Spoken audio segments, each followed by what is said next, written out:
Good evening, Jeopardy fans, and we are live here on hashtag Jeopardy Live Panel, presented by thejeopardyfan.com. Once again, and as always, I am Andy Saunders, and I will be moderating tonight's discussion. I have four players from this past college championship that I will be talking to tonight. So let's get right into the introductions. First up, you see her on your screen right now because she's on the Google Hangout we're using. She's in the big picture right now. Welcome to hashtag Jeopardy Live Panel, Rebecca Rosenthal. Hi, thanks for having me. Okay, we've got three others. Next one we're going to introduce Sheldon. Sheldon Lewis. Hi. Sheldon Lewis II. Thanks for joining us. Yeah, happy to be here. Okay, our third person on tonight's hashtag Jeopardy Live Panel, Dhruv Gaur. Congratulations on your victory in the tournament. Oh, thank you. Hey, y'all. And finally, our fourth and final panelist, Rishab Jain. Thanks for joining us. Thanks for having me. Okay, hopefully, I'm worried slightly. I apologize in advance if you happen to have some buffering difficulties with the video. This is the first time on the new setup that actually I've got four people on the panel, so we'll see what happens with that. In any case, let's get right into the questions. The first question I've been asking recently on hashtag Jeopardy Live Panel is something that I've been asking it for a couple years now. Most Jeopardy players started out as Jeopardy fans, and most Jeopardy fans have an origin story, as it were. So how did the four of you become Jeopardy fans in the first place? Who should start? I have no idea. I'm sure Sheldon has like the best story for this. Yeah, Sheldon, you probably take this one. I mean, I do. I was a Jeopardy fan starting at like age 4. It was actually one of like the things that taught me about school and learning and everything. I first picked up Wheel of Fortune because when you're younger, that's easier to pick up. It's just Hangman. But I started watching Jeopardy along with it, and ever since I started that, as I grew up, I started getting the puzzles more and getting how Jeopardy asked for things. And as it evolved, I started getting involved in the fan base. I was one of those people that really, really was sad about them changing Jeopardy sounds. When they changed the board sounds of how they load in the clues. I felt like a bitter old man when they changed things, and then I was like, you know what, it's fine. But, you know, it was from watching ever since I was really little, and I just grew to become more and more a fan until finally I decided, you know what, it's time to apply the skills and see if I can get on. And now I'm here.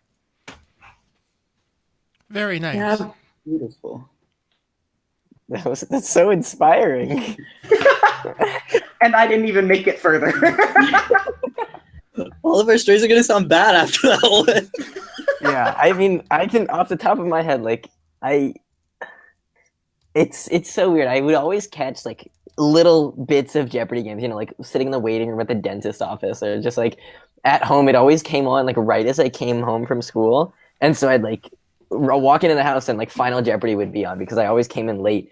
And so I'd, like, watch the Final Jeopardy, but I never actually watched, like, a full game until, I would say, like, less than a year ago.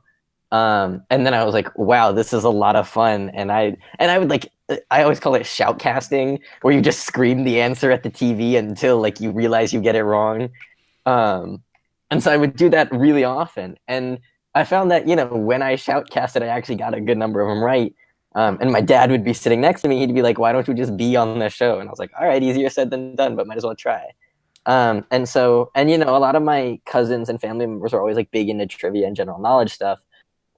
So my cousin sent me the college online test, and he was like, hey, you could be on Jeopardy. And I was like, okay, might as well. Like, money is on the line, and I'm a broke college student. So there's really nothing stopping me. And I took it, and then I think even between the time that I took the college test and like came in March to tape it, I don't think even in that time I watched a full episode of Jeopardy.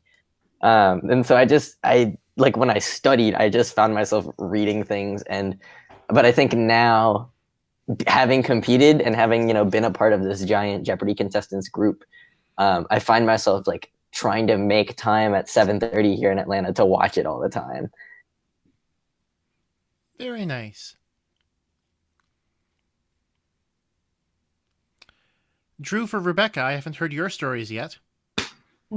I'll go. Mine's a lot like Sheldon's, honestly. I just remember Jeopardy always being on in my house. Can you hear me? It looks like it's buffering. I can hear you just fine. Okay, awesome. So yeah, Jeopardy was always on in my house. I have just like memories of watching it with my parents from as early as I can remember and shouting out the answers and trying to beat my dad, and then suddenly like getting better at it than my dad, and then deciding that I should probably audition, which I started taking the teen test, I think, and I've been trying since then. Okay. Yeah. Yeah, mine is kind of more or less the same. Like it just used to be like our dinner time thing because like in Atlanta it's like 7:30, which is right about when we would eat dinner. And then we started recording it just in case we like missed like 8 out one night or something. And then it just became like a tradition. It's like taking like a multivitamin or something in my house. You just have to watch Jeopardy.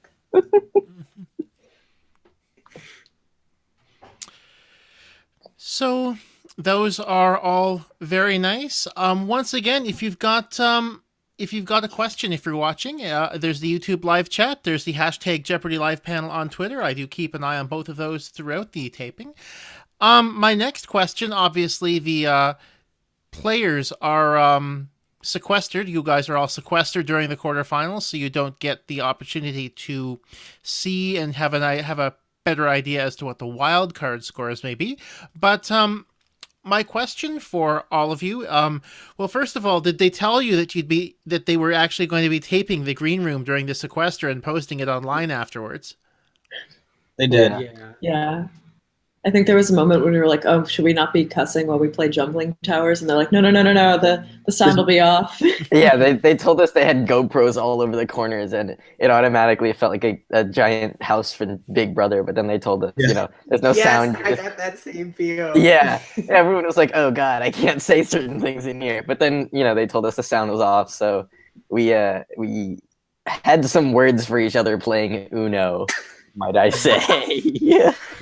There was also a Cutthroat Jumbling Tower. There was Cutthroat Jumbling Tower. Never play against Sheldon. He just messed it up in the beginning. Like I was getting into my opponent's heads. I was just blocks from the bottom wrong spot, and it would just it backfired on me still, but it was fun. Yeah. Now, we couldn't quite see in the videos, as it were, what movies they played for you guys. So what movies did you guys get to watch? Oh, see, I don't know because I wasn't in the room. Yeah, it was Easy A for the first one, but then I think you guys left and it was Princess Bride. Yeah, right as Game 3 was starting, then it like Easy A kept freezing, and so that's when they started Princess Bride. I wanted to watch Princess Bride. It was good. I wanted to watch any movie. I'm pretty sure as soon as like everyone came back in from rehearsals, it was just like Josie, Sheldon, Hannah, like get up. Yes. Everyone just like they called us so fast. They called us, and Josie, Hannah, and I all looked at each other at like the same time. What the hell? Okay. Like, oh my goodness. I guess it was like Stockholm. It was like that moment where you're like the people who you love, they hurt you in that moment. But you're like, I still love you though, but you're there. And it's like and so like getting out there, they were like, okay, we're gonna get you all set up. And we're looking at each other and we're like, this is actually happening, but we're going first. Mm-hmm. Yeah. Like the excitement went down real quickly when we were standing behind those lecterns. We were like, ah! So,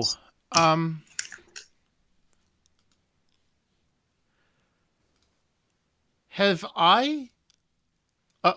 Have I lost the I worry. I apologize. We appear to be having some technical difficulties here with the live stream with the Hangout. I'm hoping it comes back very shortly. I'm sure they'll let me know when that does.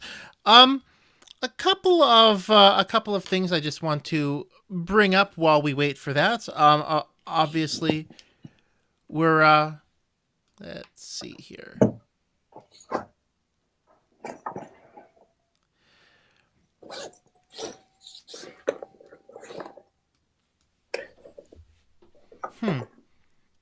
Once again, we are having some technical issues here. Of course, I'm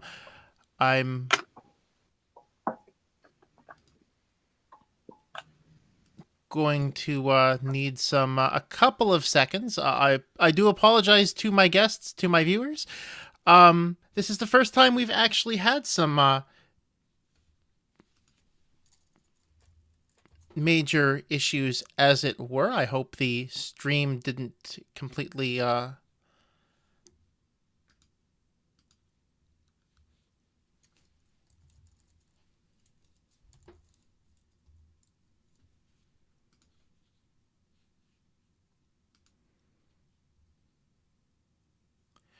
Sorry, we are still working on trying to get the stream back, the chat back up. It's okay. I am working on that right now.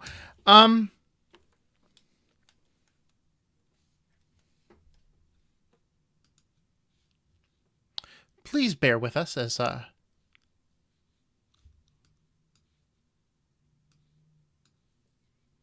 we work on that.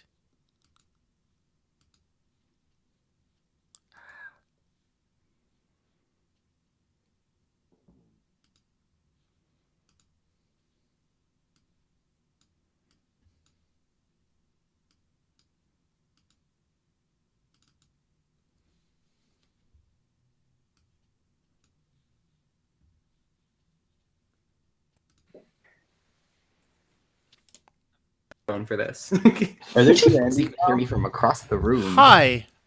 Welcome There we back, go. guys. Sorry about Welcome that. back. For some reason, my computer decided to crash in the middle of this, but we are back. Everyone is here. Basically, I got to the last thing I heard, I think, was, I think Sheldon was talking, so... I was talking about how I had soy sauce on my bedside table for some reason, but that's not important anymore. Okay, moving...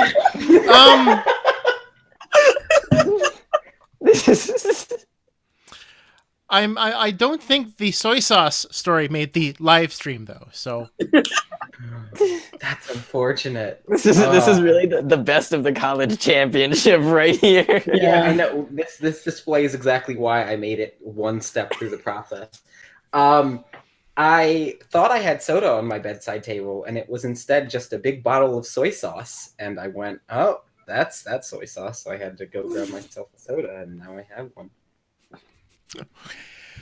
Okay, moving on. Let's...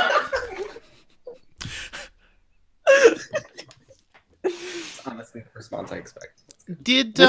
So going through the quarterfinal games, what sort of numbers did you have in terms of what you thought the wild card might be? I had told myself try to get to like 15,000. Yeah, I told myself around 15 to 20,000, and so at the end of, I think it was at the end of Double Jeopardy, I was at like 13,600. But I saw myself also probably pushing into the lead, so I put probably a little more than I should have, but then realized it turned out well. But I tried to aim for about 20,000 because I know, and I had heard this at lunch when I was not sequestered from the first and second games, that Thatcher had put up like 21,000 as a wild card spot because Dhruv, you had that runaway in the second game, and so I felt better about putting that up, even like had I not won and had William put up more and won the third quarterfinal game, I still would have been in a good wild card spot. So I aimed for about 15 to 20,000 when I was wagering for the quarterfinals. Okay. No, I was aiming for a win. Like, honestly, because everybody was talking about wild cards, and we were talking about, okay, let's go for. And we were talking about, okay, well, even if we're not going to win, like getting a good wild card score. We talked about it a little bit, but we didn't mention like the values. But from like, because I do pay attention a lot to, as they will tell you, I am a huge game show fan, and I paid attention a lot to like the Jeopardy fan, for example. I came here a lot. And I also watched the final wager a bit, but I was terrible at doing the math for the final wager, so I screwed that up a lot.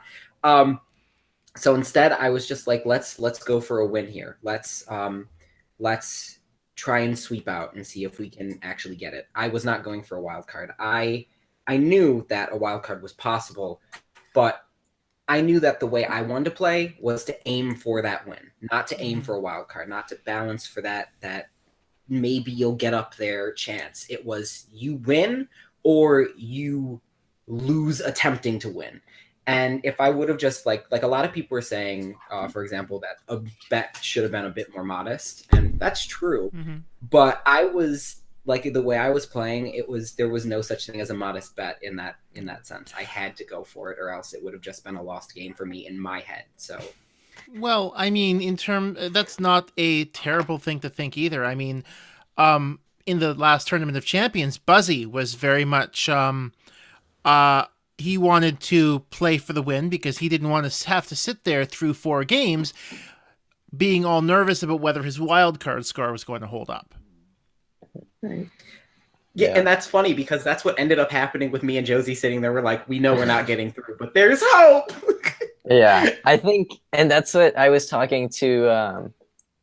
I think it was Jordan in her confessional. She was saying, she put up some good numbers. She put up like I think it was like a $13,000 score. But she said, she couldn't sit there and just watch all the games, like Dhruv or I could for those 4th and 5th games, or like Rebecca, you could for the 5th game. Right. You had to watch and wait patiently and do the math, and it sucks sometimes, but you have to like hope someone puts too big of a wager in final and drops down below you if you're in that limbo wildcard spot. And if you're like Thatcher or William in our case, when they had pretty comfortable locks on wildcard, like above, right near or above 20,000. But for Jordan especially, and then I think I felt the worst off for Eric because he was in the 5th game and there was like 30 seconds where he didn't know, like he saw all the 5 winners go up on the screen, and then he saw 3, and it was at that moment he knew he was a wild card. But for all of that time, he didn't know the results of the previous games. Yeah, he had to listen to Alex go like, and now let's show let's show the wild cards, and he was like, yeah, he just had to wait, and he was probably sweating like a sinner in church right there, just hoping. Who I also feel bad for, though, was Caroline, because she was right on the bubble. And she was the one right there. And as she's sitting in there, she's looking at this game, and she's just losing faith. And she's like, they're going to do it. They're going to do it. And then they drop down, and she gets like a smile. And then they go back up, and she goes, But she was so great on Tuesday, though. She was so much fun. She was fantastic. Oh, my God. She was so much fun. Yeah, that's the weird thing. We all like when you're watching these games, like she enjoyed herself and she had a blast. And the funny thing is, I didn't get to see how you guys interacted that day, but from what I heard from you guys were like all smiles, and it was so great to see. Like y'all were so happy. I was like, yes, I'm coming in for like a good day.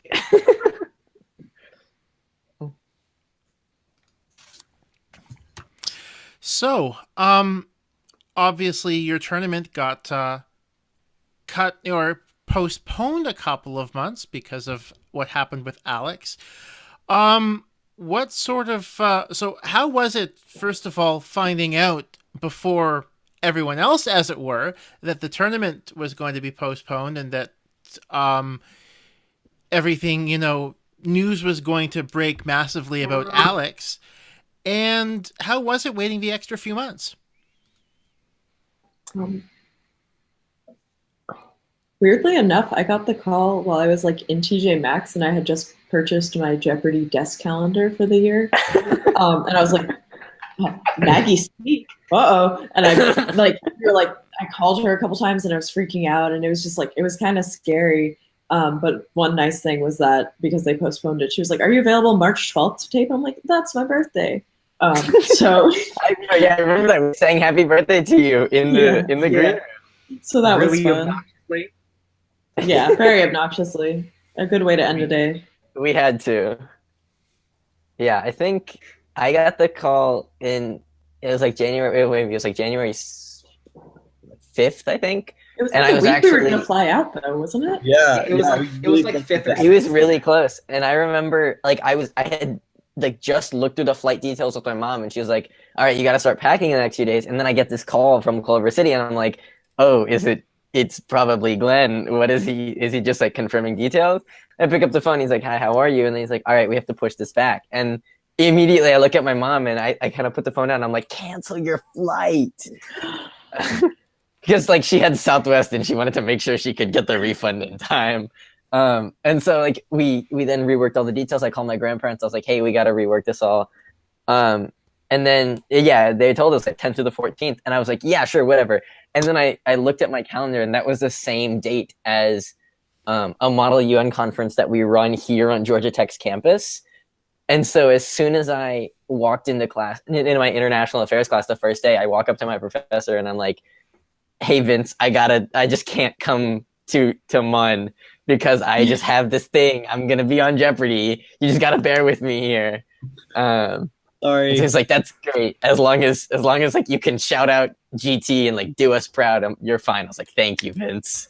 I thought it was gonna mess with me, like, because like winter break, I was like ready, like I was like watching like 5 episodes of Jeopardy like every day, like Yep. I was like going for it, and then there was just this like 2-month hiatus where I was like, I have to actually worry about school again, like, so I was like a little stressed as to how I would do. I mean, I guess in the long run it worked out though. It did very much so, I would say. Oh yeah, I would say it worked out for you real well. No, I'm in the same boat Dhruv was, because I was actually, it's funny, I was going out to cash the check for the per diem, and Lori calls, and I'm like, "Yeah, I'm just going out to cash the check," and the first thing she says is, "Don't cash it! Don't cash it!" And she like tells me, "Oh, everything's fine, and yeah, don't worry about it. Just we have to move things back. Do these dates work for you?" I'm like, "Yeah, I could check. I'm fine, whatever." And it lined up with spring break, and that was really nice. But just like Dhruv, I was like, "Oh no, now I have to worry about school." And so as I'm, go ahead. I was gonna say, I wonder if one of the 15 of us couldn't have made it, would Henry, our alternate, have bumped into one of those slots? I think so, yeah. Yeah, I feel really bad. If he was, because he's in like the local area, so he would have obviously been able to make it for those 2 days. He could have just like missed school. I bet Henry's going to be on the regular show. I hope so. Is Henry a senior? Yeah. Yes, yeah. Okay, so yeah, then I'm guessing he'll end up being on the regular show at some point. Yeah. Fingers crossed for that. No, because honestly, the one good thing about coming back to college is, like, other than, being back at college, because I was freaking out, was that at college, we, at RIT, we have like this, we have a cable thing that's specifically on our computers, but it's locked to the area. And I didn't want to use a proxy to act like I was here. So when I had my laptop, I could actually record and watch Jeopardy episodes. And so I was just powering through Jeopardy episodes. There would be a night where I'd be sitting in the lounge and I'd just steamroll through like 30 episodes. And they're like, "What's wrong with you?" I'm like, "I'm going to be on the show. Shut up." Yeah, no, I had a spreadsheet where I was tracking my Coriat and stuff, and like, oh man, graphing it, and that was bad. Mine was just like, I'm gonna look through the archive, see if there's some clues I know, and like, yep, I know those. And then it's like an entire category of like art, history, and literature. I'm like, nope, don't know that one. Rebecca dies a little bit. Rebecca dies just a little bit, and then it's like a science and math category, and I'm like, I'll sweep that one. Thank you.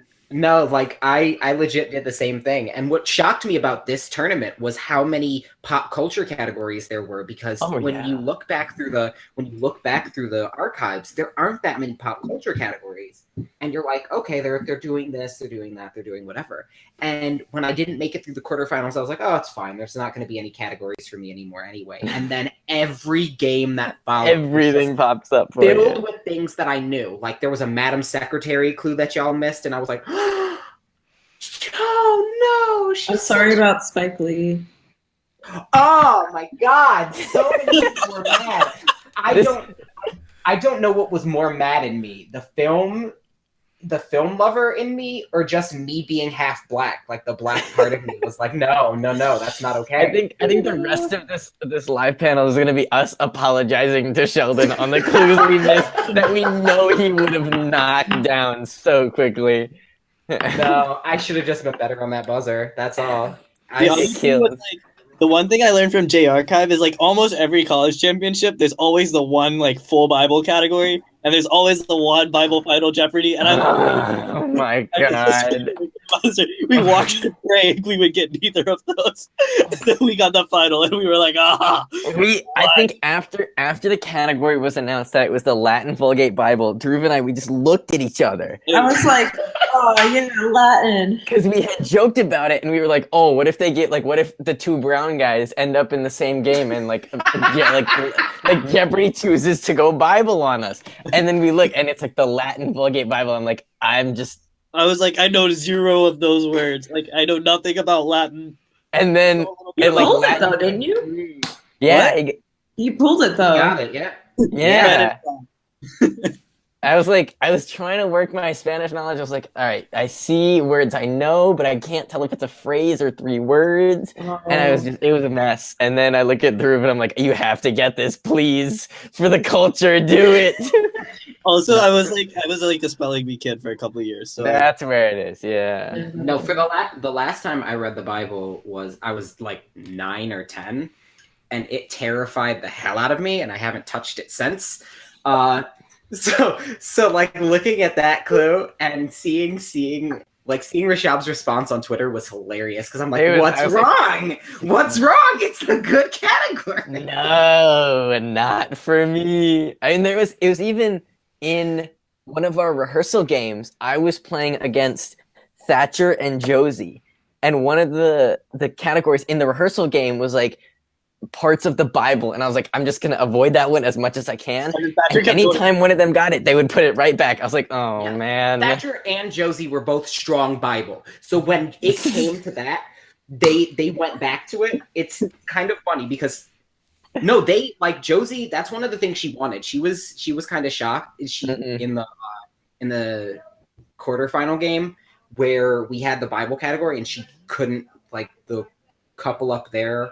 She powered through, but then Hannah stole it on the rest. Yeah. She was like, I really like that category. I was like, yeah, it was a good category. Meanwhile, I'm just like, it's like all I knew was Samson and Delilah. I was like, let's work with this. And she got that, and I was like, so close.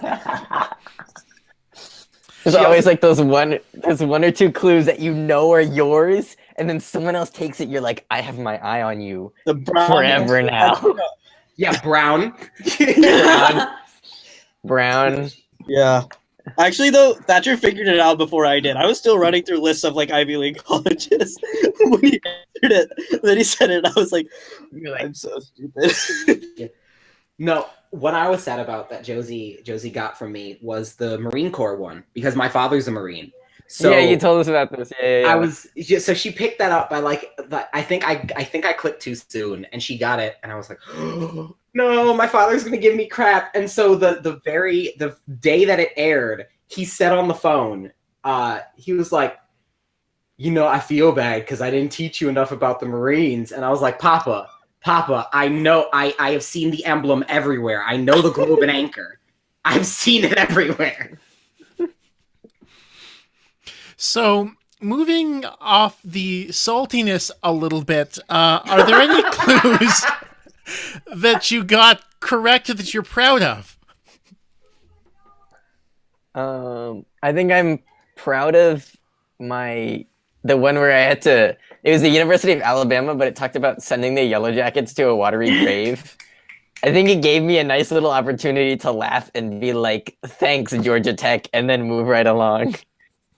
No, that was hilarious to see because you had like this face of I got it.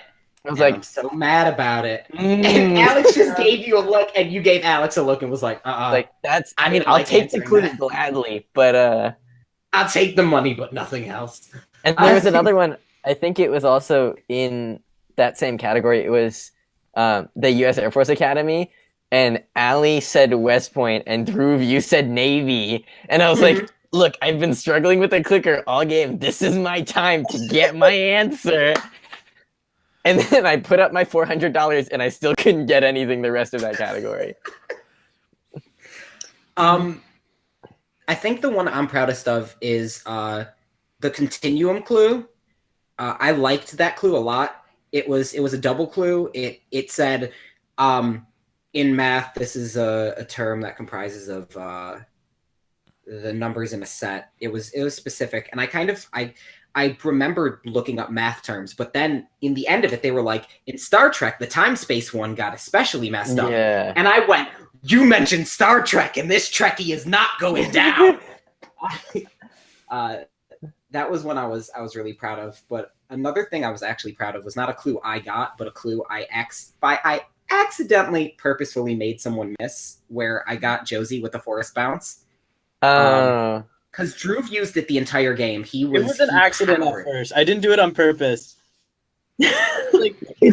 I just panicked and picked all the clues that were at eye level because I didn't want to be thinking about categories. That was me too. Honestly, I was picking ones that I just saw were open, wherever my eyes moved to first. I was like, that one, and my eyes just bounced, and so it turned into the Forrester bounce. No, but I in the 9-letter words, I just said 9 for 600 and got Josie to say bread instead of flatbread. And me and Hannah both thought that flatbread was 2 different words, and we were like, "No, we're not going to say that. That can't be right." And then when Alex said it, we were like, Backfires. Yeah. But at least I was net positive in that trade, so it was fine. I was happy yet sad to get a question about classics, but it was classics departments are being slashed across the country, and I was like, oh. Okay. Yeah, there was for me, the one I think it was in the last game of the finals, the Birch question. I have no idea how I figured that out. I thought process on that was so weird. I was like, it's a tree, and I'm fairly sure it's a tree with 5 letters. I don't know where that number came from. Okay, maple maybe. But you pulled that. Sounds too rhymey, so I'm gonna think of other trees. You pulled that right out of your behind, and we all looked at you and were like, "Okay, fine." I'll give you that. That was really good. You get the respect for that one, Dhruv. That's all you. So, in between, or I guess at some point during rehearsal for the semifinals, the Clue Crew appeared to bring Lily Chin in for you guys via the I guess I'm not sure how they brought her in, but they put her on the screen for you guys, and you got to do a little Q&A. How much did that help you guys going into the semifinals, getting a chance to talk to Lily? I mean, my favorite thing she said, she was like, your semifinal game is going to be the hardest game, and it's going to make you really nervous. And I was like, oh, great. And then they called me up first, and I was like, oh, great. No, she was 100% right on that. She was 100% right, and she was super cool and super fun to talk to, though. Yeah. I think it was good to know, like someone made it through the process, and it's good to talk to someone who has. And she kind of reiterated a lot of stuff we had heard from the contestant coordinators, and kind of throughout the process was like, you always got to get your buzzer timing right. There's going to be you're going to get hit by some weird question, and you might not get it right, but you just got to bounce back from it, that sort of thing.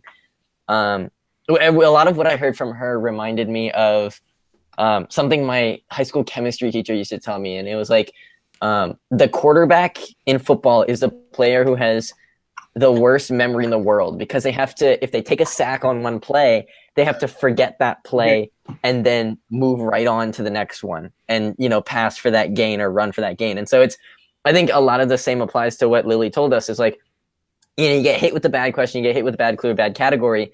You can't, dwell on that for the rest of that round, the rest of that game, because otherwise it's just going to keep bringing you down. And so a lot of it was, if you took a hit on one clue, you pick yourself right back up, get the timing right, and get the next one. So I think hearing that was a good like sort of motivational message to hear going into those semifinals. Okay. Moving on, the coordinated introductions. Wednesday, Thursday, Friday were quite a hit online. I should say. Though I have my first question: do any of you actually play basketball? Yeah, I played a little bit. I had a basketball hoop in my backyard. I didn't play pro. I liked basketball. I think the last time I played basketball was years ago. I'm I'm on an intramural team. Still got destroyed by the internet. Never forget, before you got destroyed by the internet, we destroyed you in the group chat because we gave y'all I think it was you, Rishab, that mentioned that we should do superlatives. Yeah. And one of the first ones that came up was a Hannah, William, and Drew for most uncoordinated basketball team. Yeah, three-way tie for worst 3-on-3 basketball team is those three up on the stage. Yes. It was actually hilarious. No, but honestly, I thought it was so funny. And I actually, I tweeted about it. I tried to replicate that action. That is not easy to do above a lectern. It's so hard above the podium because you're dribbling, at eye level, practically. Yeah, you're like this. You're like... People were like, what sport are they trying to play? And we were like, obviously basketball. You're just salty because you don't understand how lecterns work. And then I think the Jeopardy Twitter responded, and it was like, they're playing field hockey. Yes! What? They responded with field hockey, and they pulled at Austin and Buzzy into it when Drew had to call them old. Okay, that was. I just want to clarify that comment. I don't actually think they're old. I was really just trying to bait them into responding to me in some way. And you did. So, mission accomplished. There we go. We got them, boys. Yeah, but yeah. You certainly did bring them in, but I probably have an unpopular opinion compared to some of the other things I've been saying, but I really like them. The coordinated introductions. I may be among many people in my crew. I may be alone in that, but I think it's good for the show. How did you find the reaction in general on the internet to your respective games? It was fun. It was. I think the only person in this group that got out mostly unscathed is Rebecca. Yeah, I'm really lucky. Nobody had anything mean to say to me. It's because you just look sweet. You just look nice. You're a sweetheart, and it shows. That's the main thing. I'm a really good liar. No, the thing that was saddest was a lot of people were just like, "I'm pulling for Rebecca to win it all," and I was like, "Me too." No, I felt the same way. I got so many tweets about things in Rochester that were like, "First ever person from RIT," and I'm like, I think I put in the chat once. That face when you let them all down, and it was like Michael Caine going, I trusted you, and but seeing the people that were hating on me, it was fun because we all said it. Looking at all the haters was so funny. Wait, hold on. You guys are good at fighting the haters. So I will rejoin in a second. All right. Okay. Okay. I think Patricia was the first one to say that she wanted to call out like all of her haters on Twitter. Yeah. And then she didn't get any haters. She got precious. spared too. I just remember, like as soon as the Jeopardy college page came out, I saw that GIF of me, and I was like, "This is going everywhere, and someone's gonna destroy me for it, but it's going everywhere." And then as the video came out, I got hate for liking Taylor Swift, and I was like, gonna respond to that one because Taylor Swift never will be left alone in my eyes. And Bless then, my soul, that woman brought so much comedy to our group. And then as soon as my game happened, it was I think for the quarterfinal games, a lot of people at Georgia Tech were like, "Hey, we're rooting for you. Like, you're really cool." I was like, "Oh, thanks." But then I think for the semifinal games, because it was Dhruv and I, and both of us happened to be very loud in our playing style, and so there was one tweet, and it was the portraits of Dhruv and I, and it was, "Alex, I'll take contestant who shout for 400." Yes, it was that, and then there was one. It was like Rishab, stop screaming, or like, Rishab, stop mashing the buzzer. And so then I took the opportunity to just like look up my name and hit retweet as many times as I could. You went ham. Like, me trying to look up my name is hell because I just keep getting Big Bang Theory and keep getting the barrel of the gun closer and closer. So like I would have to add the hashtag Jeopardy, and I felt really narcissistic. Yeah, but, it happens. Like, people never got to see me actually being loud, and one of the best parts of the whole game, of like the whole tournament, was the one where you had there was the clue, "Why so serious?" was the response. What is why so serious?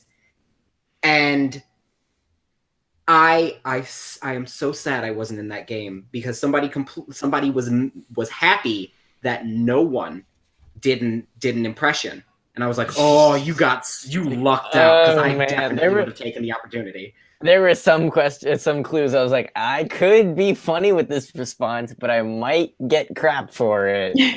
And I was mostly quiet, and I think the thing that shows my personality the truest is that finals game, getting "That's all, folks," and all you can hear is the lone, loud, obnoxious voice. Was that you or was that me? Because it sounded like one of the two of us. It was definitely me, because I remember I did it, and then somebody gave me a pointed look, and then the rest of it happened. It might have been like one of the Jeopardy like ushers right there, just looking at you, being like, "You can't do that here." Or me. I was not letting anyone have any fun in the finals. Rebecca was mad at us because we were playing along, and she was like, "They're gonna hear," and we're like, "Rebecca, chill, we're good." No, I was nervous. There was the one clue that it was like the Bruno Mars song, and so they started playing the song, but the lights didn't come on until late, and so everyone on Twitter was like, "Why aren't these guys getting Bruno Mars?" And then I think it was Dhruv who responded, was like, "Look, they only turned on the lights for us to buzz in so late." But then I think it was in the audience, like Carson and I looked at each other, and we were like, we see the clue, we think it's gonna be Bruno Mars, and Bruno Mars starts playing, and we all just start jamming out in the audience. They played Bruno Mars earlier in practice. They played it for like Glenn, and Glenn was just like dancing around too. He was dancing. Yeah, we were having a great time. Oh, Glenn introduced himself as Bruno Mars on Monday, right? Yes, that's weird. How he was like. They were like, "And here's your host, Bruno Mars." There was that, and then on either it was a later rehearsal or the next day, he introduced himself as Rex Tillerson. Yeah, because Rex Tillerson got fired that day. And honestly, I had not checked the news that morning. Oh. And so I hear Glenn introduce himself as like, "Here is your host, Rex Tillerson." And I'm like, "Wait, what?" And then he walks out and he's like, "Hey guys, I just got dropped down at the Department of State, so they gave me a new job right here." I was like, "Oh crap, the actual Rex Tillerson got fired." But that was my news for the day. Yeah. So, were there any stoppages in play, as it were, so that in order to get the judges to make any rulings? Yes. Yeah. In my game there was, but I don't know why, and I don't think they changed it. They stopped a couple times. Since I saw all 5 games in the quarters, I know that for certain they stopped a couple games and actually had to roll back tape, roll Yeah, I back remember that. audio, Yeah. so that we had to listen to them say it out loud, which was really weird because I think in one game, one of the players like looked like, "What? I think it was What the is fifth happening?" game. I think it was the fifth game when they rolled it back, and Patricia was like, "Why am I hearing myself?" Yeah. Yeah, They warned me when they did that to me, but she didn't pick up on it. She was like, Yeah, I don't think I'm trying to think. In our quarterfinal game, I don't think they stopped, but I know they gave the correct answer back to Caroline, but I don't. They never stopped the game for us. Okay. yeah, I don't think they stopped it either for that one. So, how different is it watching Jeopardy now after you've been on the show and taped the show compared to before? Oh, it's so weird. it's weird. It's I was I think it was after we taped in March, but before it aired this past 2 weeks. I was watching it at home over spring break, and I was like looking at the players, and I was like, their eyes are focused on like I laid it out all in my head. I was like, the scoreboard is up on this panel here, so anytime there's a daily double, that's where they're looking. Like that, those clues don't zoom in for them. They're like looking at the board there. Alex is there. Like it was everything. I was pointing everything out, and my mom and my sisters and my dad were like, please stop doing this. We get it. You were on Jeopardy. That's what got me, that the clues don't zoom in. Yeah. That was so hard. Oh no, see, I knew to expect that because I've read a lot about people's experiences, and so the only thing that really changed for me is I can't be a couch contestant anymore, where I like complain when they don't know something. I can't do that anymore because I know how annoying that is to like some people, where you're just like, you obviously knew that your nerves were just there that day, or you were being cautious. You were like, nah, that's probably not right. Because I've done that in Quiz Bowl a lot, where I like hold off. And so when I watch people playing Quiz Bowl, I can't get mad at them for like holding off, because I get that feeling. Oh, I know why you did that. So now in the game, it's the same thing. I have to now watch other game shows to get mad at people for not knowing things. Yeah. No, especially like I've always played any sort of like general knowledge game. I've always played very conservatively in like waiting to buzz. But I found that in Jeopardy, my Quiz Bowl nerves were still getting to me, and so I would buzz in just a little bit early. But now I watch and I see these people, madly clicking in like I was, and I was like, look, I feel you. It's tough on that buzzer. You like, it takes time to get that timing. Wait, what are we Because you can about right now? What was the question? How different is it watching Jeopardy now compared to before you taped? Yeah. Yeah, I mean, it's just weird. Like, everything that's like going into the production process. I'm sure somebody already said that. But, No, they didn't really say that. Yeah, no. but yeah, there's so many more details that you don't think about when you're watching, that once you get there, you're like, oh, like those contestants probably really want that water break right now. Mm-hmm. That water was honestly like my savior throughout the show. Shout out to stage management. They were Shout out to all of them. They were so good at what they did. They were fantastic. All it did was made me figure. Seeing the stage in person, I completely geeked out, and it made me realize that the productions that I do when I like trying to host Jeopardy, and like all the things I set up, I keep getting closer and closer to that. But I'm like, oh, this probably isn't like how they do it on the show. And then I see it, I'm like, oh my god, it's like how they do it on the show. I'm over there, and then the board's over there, and there's that, and. I think just I don't remember when the first time was. I think it was maybe for like our promo and interview stuff, but the first time walking out on that stage, and not even when you're playing, when you're just walking out on that stage, you're like, so much has gone down on this stage. Like you think back to all of Jeopardy history, you're like Ken Jennings won like 74 games like in this studio, or maybe like on the stage or in this game show. Like everything just comes back to you about like what Jeopardy is all about. And then I think to myself, I'm like, but I'm just me on this game show that has so Yes. much more than I do. Yeah. It's honestly, it's surreal walking Yeah, out. it's very like humbling, I would say. Yeah, it's crazy walking out to do like interviews, and then when you like walk up to do your game, and Alex walks out, you're like, this is a game show that's happened for. We're in its 34th season, and I'm just one of so many people who have now like had the honor of being on it. Yeah. And like making all these friends from it, and this joining this whole community, like being on this panel is like because I took that test, stepped on that stage, and like did what I think I do best. Yeah, I think the true moment it stopped being surreal was when we were added to the Jeopardy contestants group. Yeah.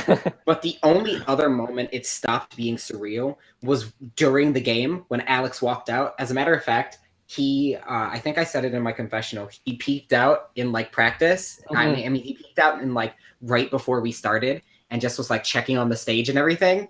And we all just kind of awkwardly waved at him like, what's up? What's up, Mr. Do I call you Alex? Do I call you Mr. Trebek? Yeah. Oh, we don't talk. We don't talk. Okay, good. Yeah, I think, obviously it's that big experience, but as soon as Alex walks out and you hear, You hear Johnny with the you whole... hear Johnny and the board fills up, you're like, all right, time to go to work. Let's go.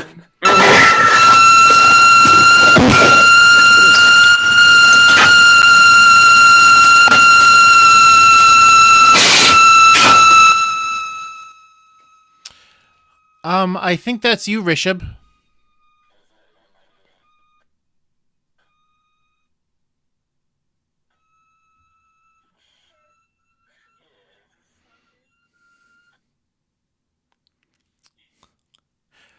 Sorry for those technical difficulties. Oh, that was something. I'm so sorry. I'm not sure what happened there. We're having so much fun here on Hashtag Jeopardy Live Panel this evening, and I apologize to all of our listeners for that. This is what happens when we go live. Oh, look, we have Amanda Elliott on the live chat saying, ouch. Oh. Oh, you poor soul. I'm very sorry. Okay. On that note, how did we feel about, or did you know that the, Jeopardy was going to GIF all of you and create the Giphy channel, as it were, during the tournament? I'm ready for them to update it. There's like, I think most of my funny expressions happened like later on when I was getting like less and less serious. Yeah. Wait, I haven't seen this. They put up the college ones like, too? And like, yeah, they have a lot. There's, like, Yeah, I put them in the chat. Like, two of my favorites are the that's a- Carson that's a one. good one. And The Carson one and the Jordan one. Yeah, I gift myself the old-fashioned way. That sounds yeah, no, I great. did that. No, But but they Jeopardy don't have the one of Rishab going like this, which I like really wanted. So, you can just save that off the website. Rishab saying us. Rishab, can you put that screen back up, or your paper back up there? Okay, he's writing something for us. I love this. Oh my god, he is fantastic. Pasha Patterson commenting, Rishab's audio stream just got intercepted by aliens. Yes. What happens in Georgia Tech? GIFs were awesome. Yes, they were. It was weird seeing that I got 3 and going, did I really do that much with my face? And apparently I did. I did that much with my face.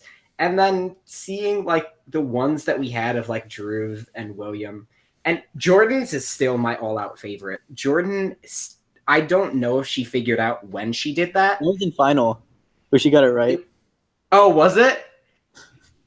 That was so classic. Just that. I'm surprised that's the one that when Buzzy responded to you, I'm surprised that wasn't the one he used, because that was such a good get. Just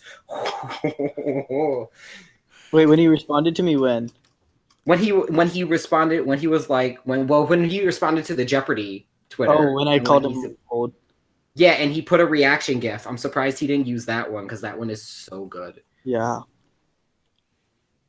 I've been using the reaction GIFs all the time now. I used Josie's today when they announced that RuPaul was going to be on Jeopardy. I was like, ah!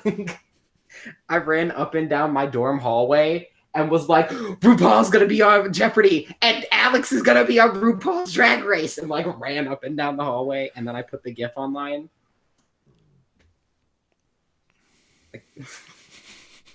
They're so useful. Another comment regarding Rishab and the audio and the paper. Pasha Patterson says they didn't have to use the emergency cards during the game, but you now need them for live panel. I'm giving you guys the whole Jeopardy experience. It's not green. That's the difference. Well, keep that up for a second. We have Too Real. Oh yeah, that's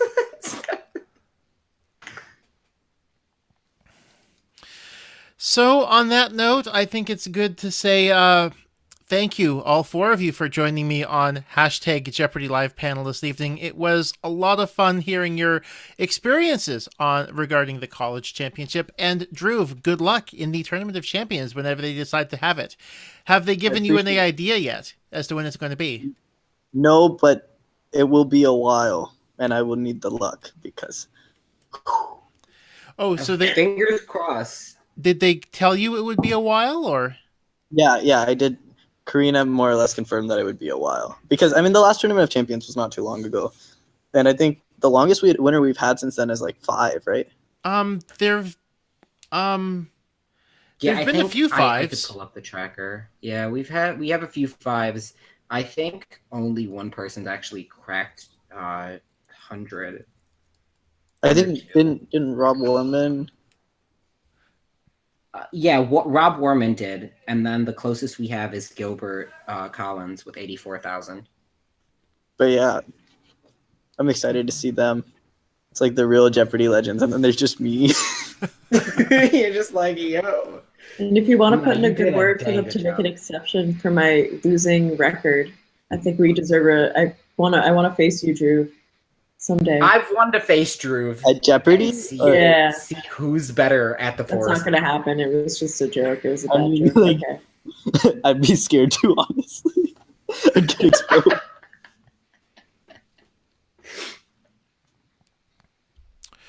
Well, on that note, I think it's good to say again, thank you for joining me on hashtag Jeopardy Live panel this evening, all 4 of you. So,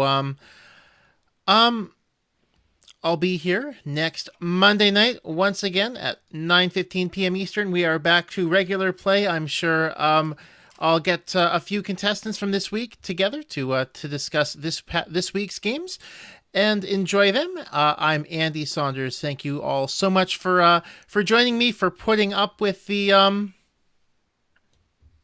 various technical issues we've had between myself. Hey. Oh. I'm going to put this up. Rishab has something. Thanks for having me, and congrats, Dhruv. Awesome. Thanks, Rishab. So, yeah, that's all, folks, I guess. Have a good night. Good night. Night.